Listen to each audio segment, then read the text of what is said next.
Kyrie Irving has been fined $50,000. Fitty, that was Scal's voice you heard there for his actions in Game 1. Kyrie certainly not on his best behavior on Sunday, flipping off the TD Garden crowd on multiple occasions, as well as directing profane language towards Celtics fans. Kevin Durant was asked today how he thinks the fans are going to impact Kyrie in Game 2. Everybody got different moves. Some days he might be up for it, some days he might not. You know? But he understands what this job entails. You know, we understand what this situation is. You know, he might not be in the mood for it next game. Who knows? I mean, it's rooted in love. They once loved you. They once cheered for you, and bought your merchandise, and had life-altering experiences coming to games, watching you play. So when it kind of gets ripped from them from just something like a trade or demanding a trade or wanting to leave, like, they feel like a piece of them is gone too. I mean, that might be a little bit of a stretch. Life-altering, Trenni. Welcome into our Bella Early Edition. I am Trenni. He is Chris Forsberg, Brian Scalabrine. I mean, I'm just going to set this up here. Here's my issue with it. First of all, I don't like Celtics fans don't go and use the B word and the P word. Like, there's no need to be profane. You can boo Kyrie Irving and still be classy about it. Like, don't stoop to his level. But also, Kyrie, if you're going to go off and you're going to flip people off, just do it. Just go hard at it. Don't go. You don't think he don't did? Don't go one of these. No. This is what he did, Scal. Yeah. I mean, and I'm going to put my hands behind my head. The one behind the head was savage. And maybe no one will notice, which is like Chris talking to Scal and me sucker punching him and being like, I don't know what happened. I didn't know. If you didn't see it, I didn't see it. He knew. I just thought it was like, come on, Kyrie. If you're going to go after the fans, go after them. Don't go half in, go all in, because you know you're going to have to pay for it no matter what. Well, the one thing that you do have to be aware of in a playoff series is you could get suspended. And I'm sure that he got a warning. Hey, we're going to fine you the most amount of money we can, which is $50,000. But the NBA does not want this. The NBA doesn't want things escalating out of control. And the NBA has done a great job of when something does happen and a fan does go over the limit, they kick the fan out. No one wants to pay $2,000 for their seat and watch a first quarter and get kicked out. No one wants to be a part of that. It's not a great look for anybody. So I think Kyrie knew exactly what he was going to do. And to add to it, he was playing well. And he was fine, taking that road that day. He'll be a very different player in Game 2. I love what he does, the boo-hoo thing on the sideline. And by the way, no Celtic fan is sad that you're gone. I know they keep saying that. They're not. No.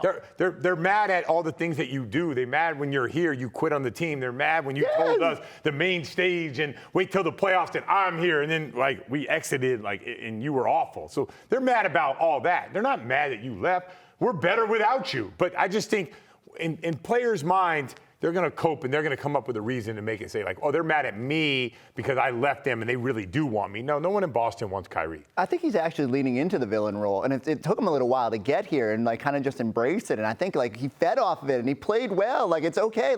If you can feed off that energy and you're willing to pay that fine, then just do it. And I don't really have a hot take here. I think he actually is kind of going with it, and I'm eager to see how it manifests itself in Game 2 now. And that's what I wonder, Scal. How Kevin Durant kind of said it there. Well, some days he can handle it, some days he can't. He's kind of an up and down guy in Kyrie Irving, and I wonder, does he feed off it the way that he did? Because let's be honest, you can say whatever you want, Celtics fans, but you are one basket away from having Kyrie Irving give the Nets home court advantage. He was unbelievable when he needed to be on Sunday. Does he do that again on Wednesday? Does he channel that, or does this all start to get in his head in a different way? You never know, man. Getting inside the head of Kyrie Irving, Mr. Word Salad himself. When it's a he messy talks, place. At least I will say this: when he talked after the game, his post game, I knew what he was talking about. Finally, I went 2 years wondering, what is he talking about? Imagine being an analyst trying to figure this guy out. But no, he was great, but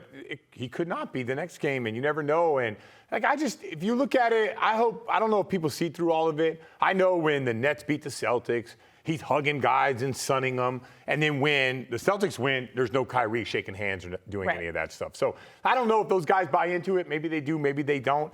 I do know that you were right. He was very good in that game, and he went with it. But Game 2 will have a different life, and I think he's probably going to get a warning from the league We don't want any of that stuff. And I just say this. The Celtics won Game 1 in Milwaukee a couple years ago, and it went south. So what happens when they lose Game 1? He had a great game. His teammates didn't do enough to get him a win. I just think it's very easy for Kyrie to just downshift and go, you know what, we're not winning this year. I'm going to go on vacation. Oh, that's the Kyrie we hope shows up. Well, heckling Kyrie is always fun, but perhaps there is a less vulgar way to go about it. So we asked you on Twitter, how should fans treat Kyrie when he gets the ball in Game 2? Over 5,600 votes. The winner, total silence at 38%. No. Sarcastic loud cheers not far behind, just under 38. I voted for this. No. The sarcastic slow clap. You can't have 19,000 people go silent in an NBA game, and you can't have 19,000 people golf clap them. You just do what you do. Just find some middle ground where it's not, as you said, using the over-the-top language, but you can just razz him in other ways. Like try and razz him about the world being flat or whatever else you want to get on him about. But I don't know. It's just the silent stuff. We're overthinking it. Just go out and play good basketball from your basketball team and support that, and you'll be fine. Scott, what's the most creative heckling you ever experienced this guy in your Philadelphia, NBA career? he had a whiteboard. He put my stats up. So he put like 2 points, 1 rebound, 0.6 assists, all equals waved. I thought it was great. I was like, you're probably right. That was pretty good. So does that is that a motivating factor? Like how does this, like honestly, how much do what the fans do really affect you guys? Well, for me, it's great because like, if they're involved in me, that means I've done something, right? If they ignore me, it's just another day at the office. But if someone's taking the time to get on me, like some of my best games when we're in the fans are like you suck, yeah, you're too slow or whatever it is. I'm like, oh man, I'm actually relevant this game. So that has helped me have pretty good games when I got that opportunity.